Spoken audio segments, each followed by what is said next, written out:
Hello hello everybody. Last वाली class में possessive यानी अधिकारों पे हमारी बात रुक गई थी। तो आज हम उन अधिकारों का पूरा कच्चा चिट्टा सारा everything we are going to understand and we are going to understand the things on the base line of how much you are suppose to understand. That means the base thing. जो base things हमें मालूम होनी चाहिए possessive case के बारे में वो ये है, क्योंकि कई बार क्या होता है आपकी कुछ क्वेरीज आती हैं। वो क्वेरीज वो होती हैं जो कि it's a kind of a deep critical knowledge of a topic. वो एक डीप और क्रिटिकल नॉलेज होती है उस टॉपिक की, जो ज्यादातर हमारे यहाँ कॉम्पिटिशन लेवल्स में ही यूज होती है। But when I am teaching you, मैं आपको कुछ ऐसा पढ़ा रही हूँ जो आपकी कोर्सेज से थोड़ा ज्यादा, आपकी बुक से थोड़ा ज्यादा, लेकिन कॉम्पिटिशन के लेवल से 19 के फर्क पे रहता है। तो वो जो 19-20 का फर्क होता है, अगर आपको उसमें कहीं भी कोई भी कंफ्यूजन होता है तो आप अपने क्वेश्चंस बेशक without any doubt comment box में छोड़ सकते हो, जैसा कि आप करते हो। And the moment I'll be coming there online, I'll start with it. अच्छा, one thing more. I was starting, as I said to you, I am about to start with my online classes. तो जो भी मेरी online classes का time और schedule होगा वो मैं आपको पहले मेरे वीडियो में बता दिया करूंगी, और ज्यादातर ये हम संडेज को करेंगे। और संडेज में भी I let you the time for sure. उसमें हम शुरू कर सकते हैं हमारी लाइव क्लासेस। और लाइव क्लासेस की कुछ ऐसे चैप्टर्स हैं जो छोटे छोटे फ्रैगमेंट्स क्लास में नहीं हो सकते, वो मुझे लाइव आके सिखाना ही सिखाना पड़ेगा। सो मैं आपसे उससे रिलेटेड सारी information, timings and everything Roma ma'am आपको इन एडवांस प्रायर नोटिस पे ऑलरेडी आपको दे देंगी। So let's start with the possessive cases, right. Now let's see possessive. मैंने आपको क्या बोला था, जो अधिकारों का क्लियर करते हैं, जैसे मेरा मार्कर, मेरा मार्कर। अब अगर इस मेरे मार्कर को किसी ने छुआ तो यकीन मानिए उसको मेरी इजाजत लेने की जरूरत पड़ेगी। Simple and clear. जैसे उसमें मैं तुमको बताती हूँ, ज्यादातर पता नहीं क्यों मेरी एग्जाम्पल्स ना आगे कबीर सिंह पे रुक जाते हैं, because I really like you, really like you. So आपको याद होगा कबीर सिंह, अगर आपने देखी होगी, आपने नहीं देखी ना छोड़ देते हैं, हम कोई और एग्जाम्पल लेते। ये धरती मेरी माँ है, राइट। इस पे इसके साथ कुछ गलत करने से पहले या सोचने से पहले सामने वाले को मेरी लाश से होकर गुजरना पड़ेगा। तो यानी क्या, वो आधिकारिक वस्तु। या फिर एक सिंपल एग्जांपल जो मैं हमेशा देती हूँ मेरे स्टूडेंट्स को, बचपन से तुम लोगों ने देखा होगा, सभी के भाई बहन होंगे ना, सिबलिंग्स होंगे, राइट। तो हम लोगों में क्या होता है, एक झगड़ा होता था कि मॉम्स फेवरेट कौन, मम्मा ज्यादा प्यार किसे करती है। पापा के साथ ये नहीं होता था, वो मॉम से ज्यादा प्यार किसे करती है। और ये जताने के लिए मम्मी के बगल कौन सो रहा है, मम्मी ज्यादा मैगी किसके प्लेट में डाल रही है, सूप किसका ज्यादा भरा हुआ है, मम्मी ने किससे ज्यादा बार पूछा कैसे हो कैसे हो। तो ये क्लियर कर देता है। और ज्यादातर घर में ये जो होता है ये सबसे छोटे वाले के साथ होता है। और चूंकि मेरे साथ ऐसा नहीं रहा तो मैं इस चीज से वंचित रह गई, इसके बारे में मैं क्या ही बोलूं। खैर, इस टॉपिक को छोड़ देते हैं, हम गेटिंग इमोशनल।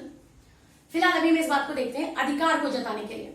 तो उसमें तो सबसे छोटे वाले रहते हैं ना, ज्यादा अधिकार जताता, मेरी मम्मी है, मेरी मम्मी छूना नहीं, दूर हटो, मम्मी मुझे खिलाएंगी। अंग्रेजी जो होती है इन सारे बकवास को ना पोजेसिव कहती है, राइट। जैसे कि मैं बहुत ही पोजेसिव हूं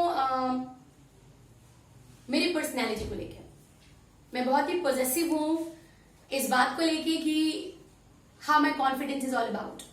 आधिकारिक चीज है वो मेरी, मतलब उसे कोई मुझसे छीन नहीं सकता। नहीं मतलब नहीं, नॉट एट ऑल। जिन घर में 2 बहनें होंगी ना, वही ज्यादा समझ पाते हैं। जब कोई नई ड्रेस आती है ना, तो पहली वाली दूसरे को या दूसरी वाली पहले को बहुत क्लियर करके बोलती है, हाथ मत लगाना, इस ड्रेस को हाथ मत लगाना तब तक, जब तक मैं पहली बार नहीं, दूसरी बार नहीं, तब तक न पहन लूं जब तक मेरा मन न भर जाए। और जैसे मेरा मन भर जाएगा तो पहन सकती हूँ, लेकिन फिर भी बिना पूछे नहीं, क्योंकि उस ड्रेस पे मेरा पोजेशन है, right. Now let's see how it goes. Possessive case noun के अनुसार होता है, जहां पे तुम्हें दिख जाए अपॉस्ट्रोफी एस। लेकिन अब इनके भी अपने चोचले हैं, इनको इस्तेमाल कहां करें और कैसे करें, वरना ग्रामर कह देती है बेटा तुमको नॉलेज तो है मगर आधी अधूरी है।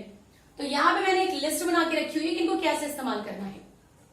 सबसे पहले तो जाहिर सी बात है, अगर कोई नाउन है यानी कोई शख्स है, फिर वो कॉमन हो, कलेक्टिव हो या प्रॉपर हो या व्हाटएवर, जैसा भी नाउन है, हम उसके नाम के आगे अपॉस्ट्रोफी एस लगाएंगे।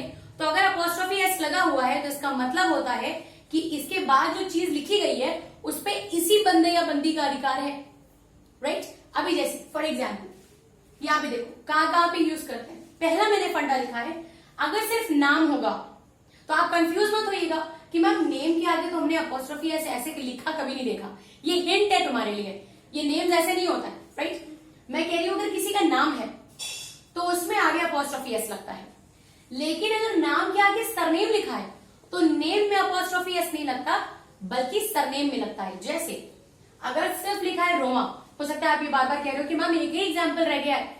मेरा ये कहना है जब अपने पास बेस्ट एग्जाम्पल है तो बाकियों पे क्यों टाइम वेस्ट करना है। रोमा है ना, तो रोमा लिखा, इसके आगे लगा दिया अपोस्ट्रोफी एस। ये तब तक था जब तक मैंने मिश्रा नहीं लिखा था। जैसे मैंने मिश्रा लिखा, अब मैं ये अपोस्ट्रोफी एस इन पे नहीं लगाऊंगी, अब मैं इनको जो जोड़ता है उस पे लगाऊंगी अपोस्ट्रोफी एस। और ऐसा नहीं वो दोनों होगा तो रोमाज मिश्राज, बहुत ज्यादा आज हो गया, ठीक है। तो इसमें लास्ट वाले नेम में हम अपोस्ट्रोफी एस लगा देंगे। दिस इज द फर्स्ट फंडा। सेकेंड फंडा इज जो भी कोई कॉमन नाउन है, what ever is a common noun, चाहे वो कैट हो, आपको याद है मैंने आपको बताया था कैट एक नाम जरूर है मगर उस प्रजाति का नाम है।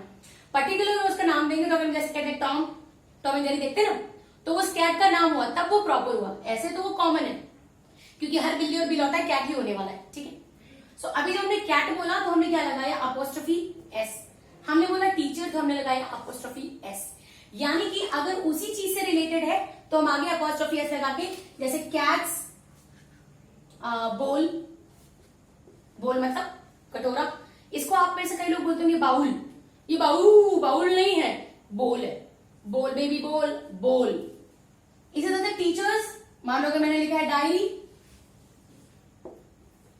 तो जो भी इनके बाद आ रहा है जैसे रोमाज क्लास, रोमा मिश्राज क्लास, तो ये अधिकार किस पे बता रहे हैं, इनके बाद में आने वाली चीज पर। यही मैं आपको बता रही थी, ठीक। तो ये तो हो गया प्रॉपर नाउन के साथ, ये हो गया कॉमन नाउन के साथ। अब हम आते हैं, एक चीज आती है प्लूरल। प्लूरल मतलब एस के साथ, अगर वो एस लगा हुआ है तो अब ये पॉइंट आता है जहां पे एस लगा होगा, क्या उनमें भी हम ऐसे ही करेंगे? उनमें थोड़ा सा कहानी में ट्विस्ट है, और कहानी में ट्विस्ट कुछ ऐसा है जैसे कि देखो, जैसे यहाँ पे प्लूरल आया और मैंने यहाँ पे लिखा हुआ है, अगर आपको क्लियर नहीं हो रहा हो तो I am reading it loud, plural with S in it, वो प्लूरल जिनमें एस ऑलरेडी जुड़ा हुआ है तो उनमें हम सिर्फ अपोस्ट्रोफ लगाते हैं, अपोस्ट्रोफ के आगे का एस नहीं लगाते। ध्यान से देखना, बॉयज आइडियोलॉजी, लड़कों की सोच, विचार, राइट। तो अभी चूंकि बॉयज है, सभी लड़कों की हम बात कर रहे हैं, तो हम इसको ऐसे नहीं लिखते हैं बॉयज, ये थूक कुछ ज्यादा देंगे आप और ग्रामर भी हो जाएगी खराब, और ग्रामर पे ही थूकेंगे बेसिकली, तो हम ये नहीं लगाएंगे। बॉयज लिखा ही है, अब हमको एक्स्ट्रा एस लगाने की जरूरत नहीं है, हम बस लगाएंगे अपोस्ट्रोफ, और आगे जिसपे भी हम उसका अधिकार बता रहे हैं। गर्ल्स हॉस्टल, गर्ल्स तो सभी के लिए, सारी लड़कियां, तो एस के बाद अपोस्ट्रोफ। टीचर्स डे, तो उसमें टीचर्स ऑलरेडी है, हमने लगा दिया अपोस्ट्रोफ, उसके आगे एक और एस लगाने की आवश्यकता नहीं है। अब इसमें एक कहानी में ट्विस्ट है, चाइल्ड का प्लूरल क्या होता है? Children, right. अभी चिल्ड्रन में तो ऐसा होता नहीं है, तो हम वही फंडा फिर से फॉलो कर लेंगे, चिल्ड्रंस डे। ऐसा आप कई जगह पे देखेंगे, इस तरह भी लिखते हैं लोग, या इसको ऐसे भी करके लिख देते हैं। दोनों ही तरीके से it's gonna be correct, absolutely correct. मैं फिर बता रही हूं, करेक्ट जब बोलते हैं क करके तो ये हो जाता है ब्रिटिश एक्सेंट, एक्सेंट मतलब बोलने का अंदाज अंग्रेजी को, और अगर बोलते हैं करेक्ट तो that is going to be an American accent, जो कि basically I follow most of the time because I love it. Now यहां तक का मुद्दा क्लियर हुआ। Now we are coming to the last one, non living चीजों के साथ अधिकार का मतलब क्या होता है? जैसे मैंने तुमको बोला ना अभी, जैसे सिंपल सी बात है कि मेरे बाल, मेरे कर्ली बाल, मुझे like I love it, I like it, तो अगर कोई भी अगर कोई आकर के मेरे बाल ऐसे करके चला जाए तो क्या सुन दूंगी, है ना, वही करूंगी मैं, क्योंकि ये मेरी आधिकारिक चीज है। तुमने हाथ कैसे लगाया? घर में जब ये होता है कि भाई बहनों में से कई बार ऐसा होता है, कुछ ऐसे मौके आते हैं जहां पे लगता है दोनों बहनों या भाई बहन में से कोई एक मर जाएगा, क्योंकि इस तरह वाली लड़ाई हो रही होती है कि आज मार डालेंगे, खत्म करो बवाल। तो उस वक्त बात आधिकारिक चीज पर ही हो रही होती है। कहने का मतलब यह है कि अधिकार वहां जता सकते हैं जहां बता सकते हैं, सिंपल सा। जैसे मान लीजिए मार्कर है, अब ये जो कैप है ये इस मार्कर का ही है, लेकिन अगर मैं इससे निकाल के इसको फेंक दूं तो ये मार्कर मुझे कुछ नहीं कहेगा। यानी चीज तो इसी की है, लेकिन बेचारा अपना अधिकार जता या बता नहीं सकता। तो ये नॉन लिविंग चीजें जो होती हैं, जो बेचारी कुछ बोल नहीं पाती और जिनका हम उठाते हैं नाजायज फायदा, जिसको इंग्लिश में कहते हैं to take an undue advantage, is इनके साथ फंडे थोड़े डिफरेंट हो जाते हैं। ये क्या करते हैं, ये अपॉस्ट्रोफी एस की जगह पे ऑफ का यूज करते हैं, यानी ओ एफ। कैसे? सी द रूम्स ब्राइटनेस, कमरे की ब्राइटनेस। अब हमेशा ध्यान दीजिएगा, इसमें जो है अगर आप हिंदी से देखेंगे ना तो की का ऐसा सुनाई देगा, लड़की का, मैम का, इनका, उनका, ऐसा करके, मैम की, व्हाटएवर, का की ऐसे करके सुनाई देगा। सो द रूम्स ब्राइटनेस यानी कमरे की रोशनी, कमरे की रोशनी। तो हमने लिखा, जितना हमने अभी तक सीखा, हमने लिखा किसकी रोशनी, कमरे की, तो पहले कमरा लिखा, तो हमने रूम लिखा, अपॉस्ट्रोफी एस लगाया और रोशनी हो गया हमारा ब्राइटनेस। लेकिन ग्रामर कहता है ये गलत हो गया। क्यों गलत हो गया? क्योंकि अगर इस कमरे की रोशनी कम हो या ज्यादा हो, यकीन मानो कमरा नहीं बोलेगा कि भैया एलईडी बढ़ाई लो, वो बोलेगा ही नहीं। तो बेचारा वैसे की वैसे रहेगा जब तक कि अपनी बुद्धि नहीं खुलेगी, या फिर हम कोई ना कोई जुगाड़ नहीं निकाल लेते। तो इसमें ग्रामर कहता है इसको ऐसे किया करो, इसको पलट दो। अब चूंकि ये बेचारा तो चिल्ला नहीं पा रहा है, तो बाकियों में क्या होता है, पहले इंसान आ रहा है, फिर उसकी आधिकारिक चीज आ रही है। यहां पे ऐसा करो, जिस चीज की बात कर रहे हो उसको पहले ले आओ। तो हमने क्या किया, द लिखा, पहले ब्राइटनेस लगाया, अपॉस्ट्रोफी इसकी जगह ऑफ लगाया, और फिर हमने लगाया the room. Am I clear? और इसमें हमेशा ध्यान रखेंगे इन दोनों के ही पहले द लगेगा, यानी पहले ही आया। और देखना, पहला वाला सेंटेंस मैंने गलत मार्क किया है, ये गलत है क्योंकि ये नॉन लिविंग के साथ अपॉस्ट्रोफी एस नहीं लगता। तो इसमें हमने क्या किया, ब्राइटनेस को इधर लाया और द लगा दिया। सो द ब्राइटनेस अपॉस्ट्रोफ एस की जगह ऑफ लगाया, और फिर हमने कॉपी किया द रूम। और फिर ग्रामर कहता है, ग्रामर खुश हुआ क्योंकि तुमने बिल्कुल सही फंडा यूज किया। I hope possession and possessive cases, possession or possessive cases are quite clear to you. If there is any query, again I'm telling you, you can go on comment box and put your questions over there.